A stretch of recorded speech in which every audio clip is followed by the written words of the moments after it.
Hello guys, आज हम लोग बात करने वाले हैं भूमंडलीकृत विश्व का बनने के बारे में। वैश्वीकरण व भूमंडलीकृत विश्व की प्रक्रिया में अपना एक दीर्घकालीन इतिहास रहा है। प्राचीन काल से ही एक दूसरे देशों के बीच यात्राएं, व्यापार, संस्कृति का आदान प्रदान होता रहा था। यहाँ तक कि विभिन्न बीमारियों का प्रसार भी एक स्थान के लोगों अथवा उनके जानवरों आदि के कारण हुआ। सिल्क मार्ग को ही सिल्क रूट कहा जाता था। इस मार्ग में प्राचीन चीन से बना सिल्क या रेशम दूसरे देशों में पहुंचाता था। इस मार्ग में व्यापार तथा धर्म व संस्कृति के प्रसार के माध्यम से विश्व को जोड़ने में अपना महत्वपूर्ण योगदान दिया।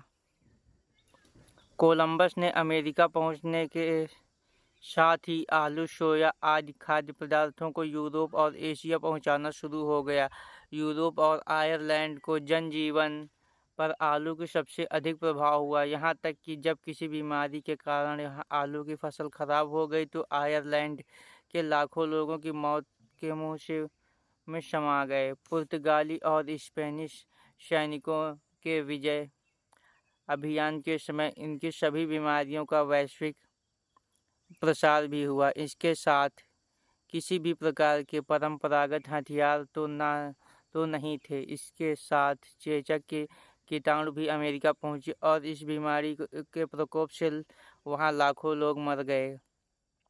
इससे उनकी जीत का रास्ता और भी अधिक कठिन हो गया। इसलिए यह कहा जा सकता है कि इसके साथ ही हुआ बीमारियों का वैश्विक प्रसार अमेरिका क्षेत्रीय के उपनिवेशीकरण के में सहायता हुई। 18वीं शताब्दी के चीन और भारत संसार के सर्वाधिक धनी देश माने जाते थे। इसके बाद यूरोप विश्व व्यापार का केंद्र बन गया।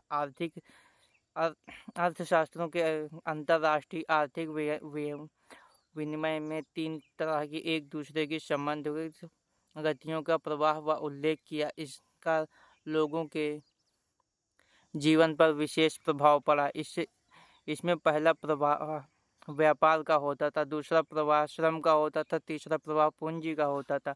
19वीं शताब्दी के अंत में ब्रिटेन के स्वरूप को परिवर्तित करने में अनेक परिवर्तन सहायक हुए। साथ ही ब्रिटेन की सरकार ने भी ब्रिटेन की आर्थिक स्थिति को सशक्त बनाने हेतु कुछ महत्वपूर्ण कदम उठाए। ब्रिटेन की सरकार ने बड़े भूस्वामियों के दबाव में आकर मक्का के आयात पर पाबंदी लगा दी थी। जिन कानूनों के आधार पर यह पाबंदी लगाई गई थी उन्हें कार्न लॉ कहा जाता है।